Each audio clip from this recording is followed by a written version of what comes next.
Baby Nolan's born at 5:12. He and his mama are doing fine. Oh my god! Desiree!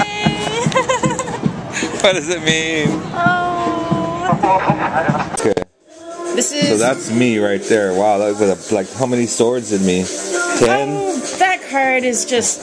I don't know. People look at it and they're like, "Oh my god!" But Yeah. it's kind of a melodramatic card. Yeah. It's like, you know. It kind of looks like I'm being killed. With 10 swords in my back. This card has more to do with Gee, thanks. than it actually does. It's like drama, huh? in dress. Well, yeah, because like, who the heck is gonna get stabbed with 10 swords that right? look like that.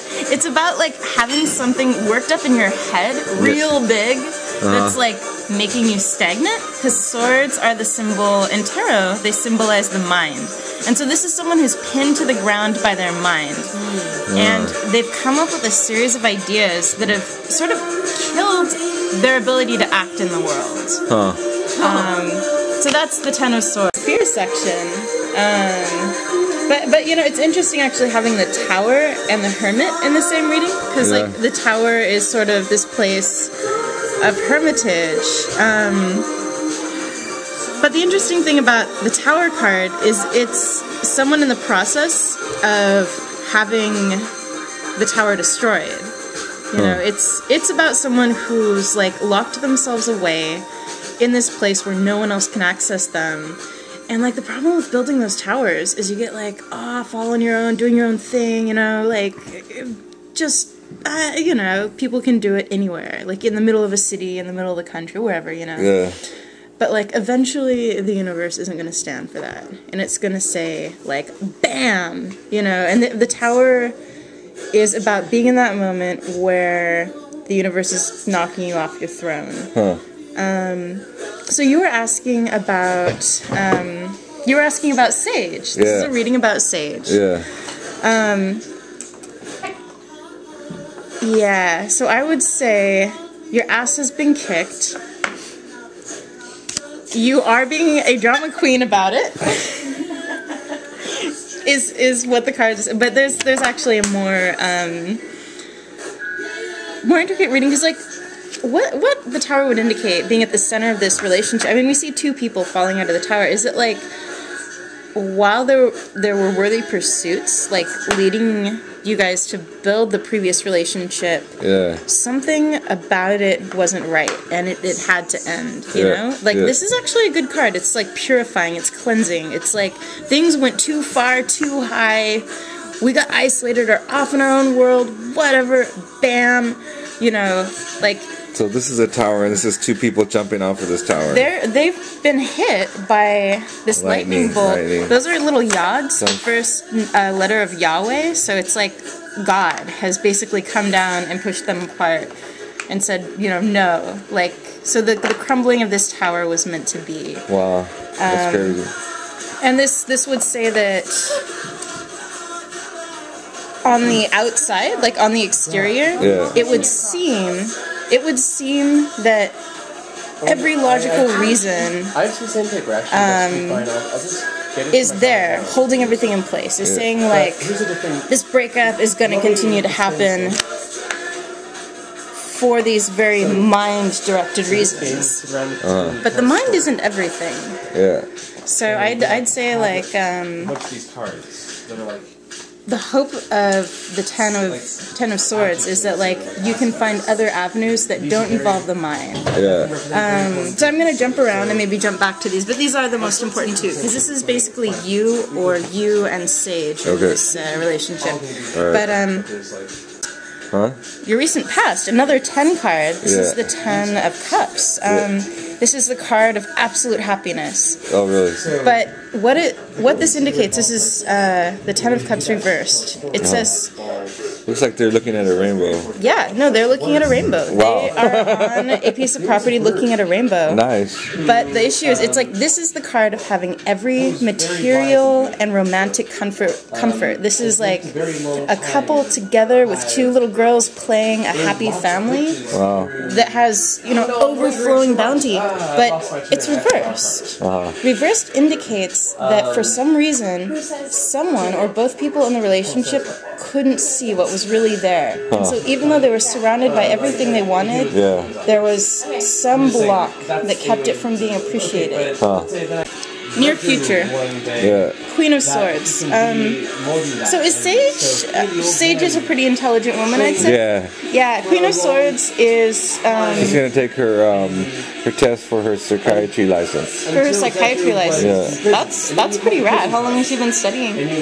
Well, she got her master's a long time ago, and she's been studying for a while. Psychiatry. Well, for a minute I thought I heard that as like, I thought chiropractor for some reason, but no, psychiatry. Yeah, Queen of Swords actually, I think, must represent her, because a Queen of Swords is a woman who has the sword of logic in her hand, and she's using it correctly.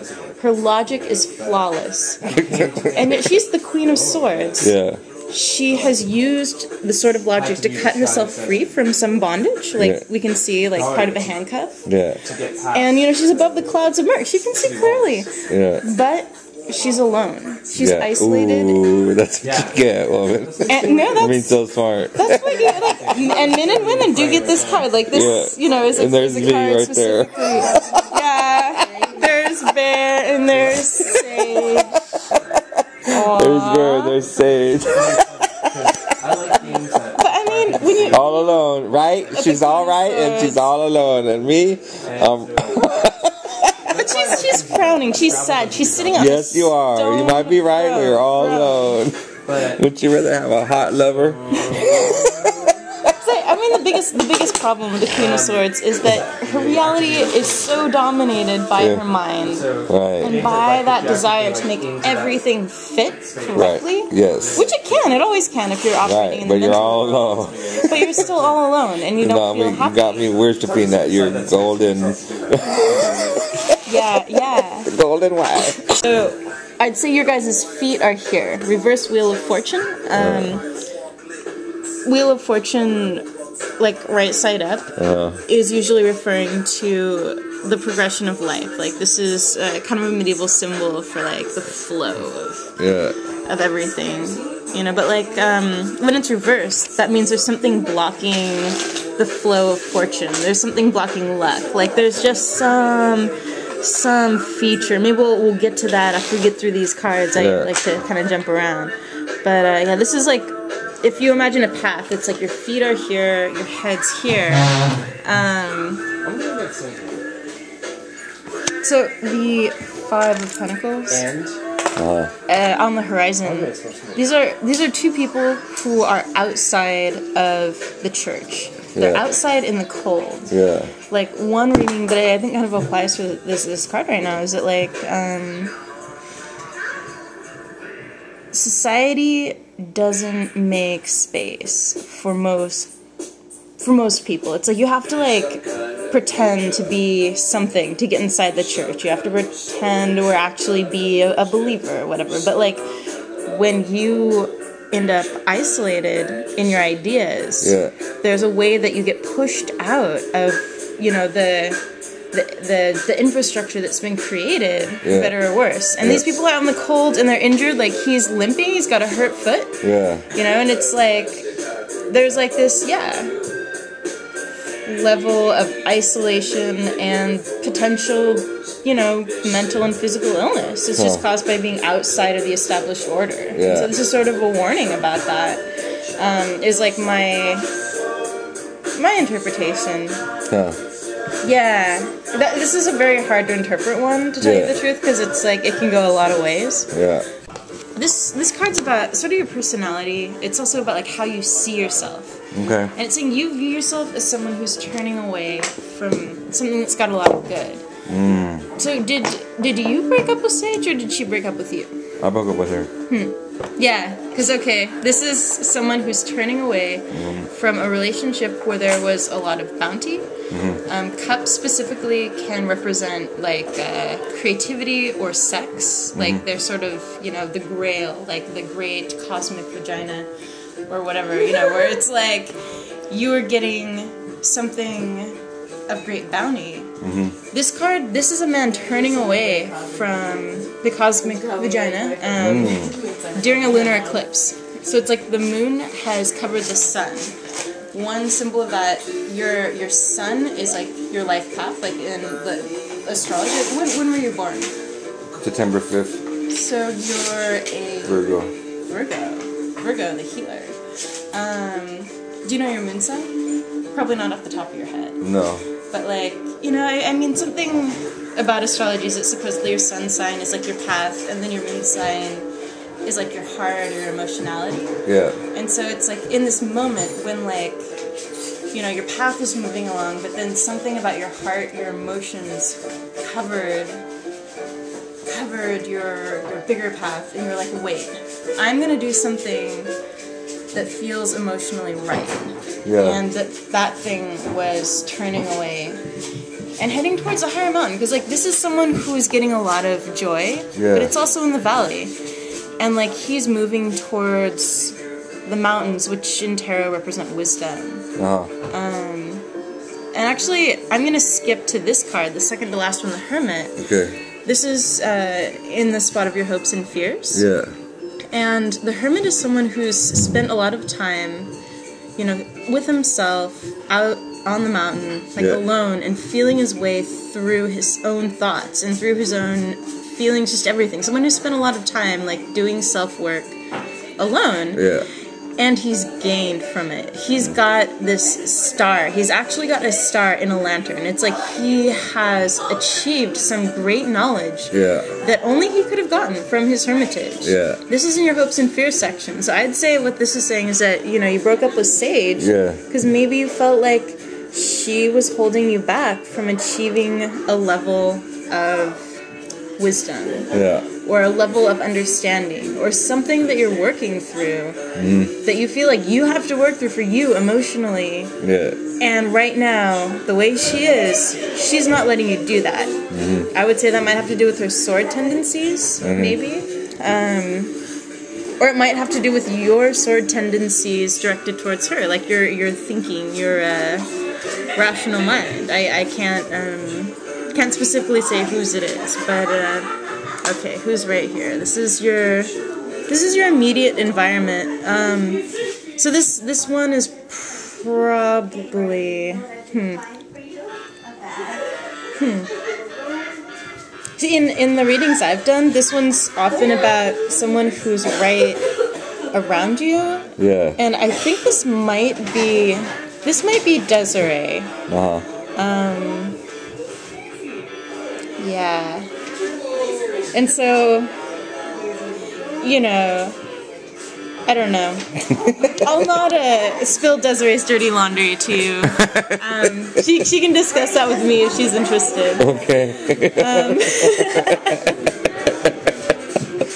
But yeah, that's your immediate environment. It would make sense that you would get something about Desiree since you've been sleeping in her bed, which is like her environment. But in the very last card, the final outcome, we've got Justice reversed. Justice is usually a card of sight, or being able to see clearly. Yeah. What this card indicates, like, as the final outcome, is that there isn't going to be...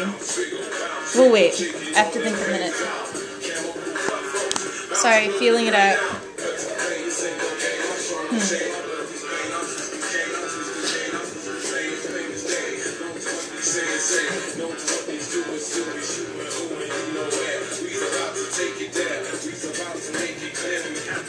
Justice and the Queen of Swords are both women holding swords upright. They are women with perfect, impeccable logic. Justice is almost like the archetype under which the Queen of Swords operates. Like, this is the Queen of Swords, this is Justice, the goddess, as expressed in the world as a person. So I would say that your your woman, Sage, is very much a follower of the goddess Justice, or the goddess of truth and wisdom and enlightenment, and is brilliant at using her rational mind to explain away every emotion or explain the ideas behind the way people operate. Something, you know, she feels like she has it figured out.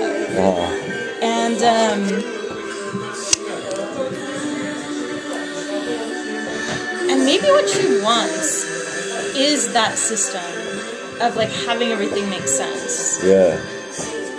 But that is not going to come.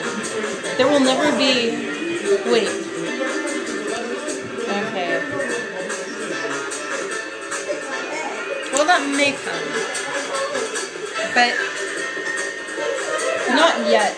Not in this relationship. Not in any present moment.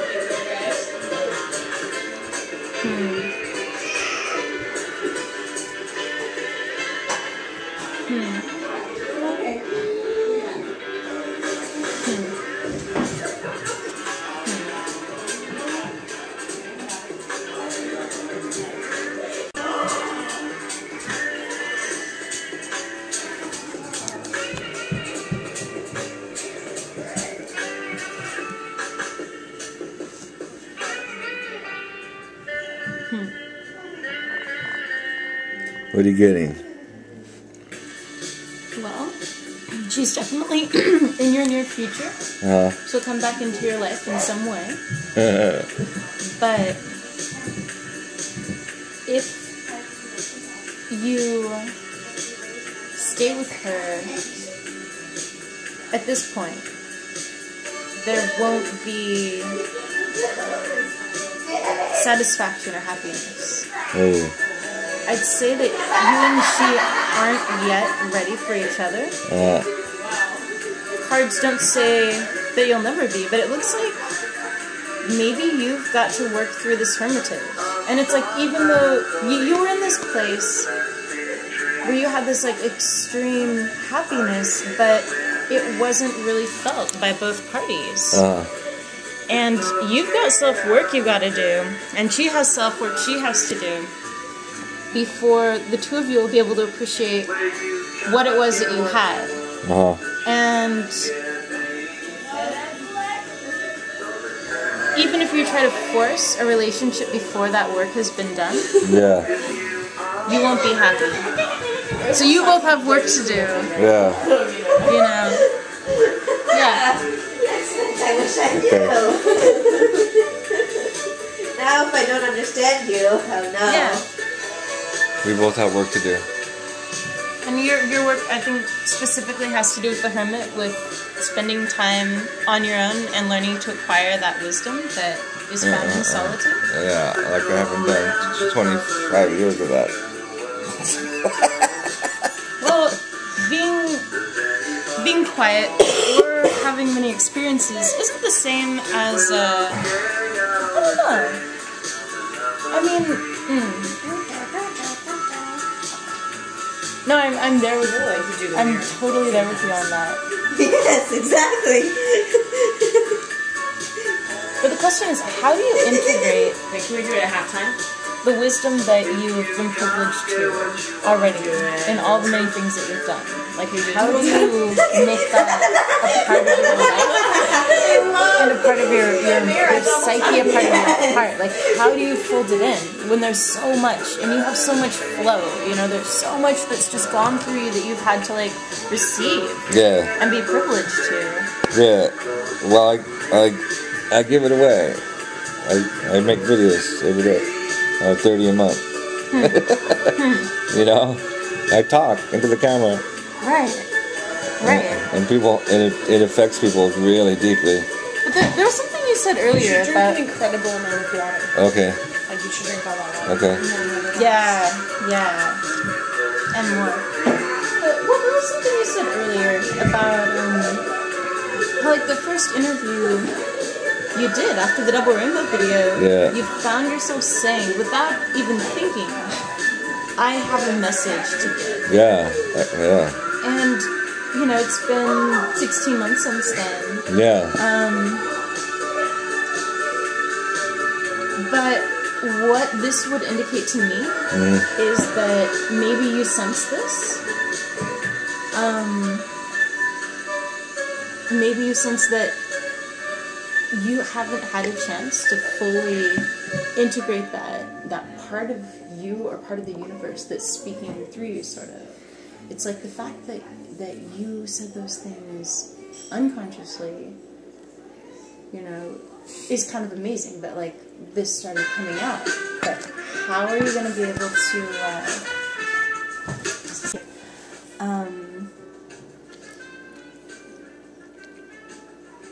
for your relationship with Sage and for other future romantic relationships, even beyond this one, I assume, you will find the greatest benefit from continuing this hermitage that started when you broke up with Sage, turning away, heading towards the mountains of wisdom. You want to get up there, start integrating this stuff so that you can really feel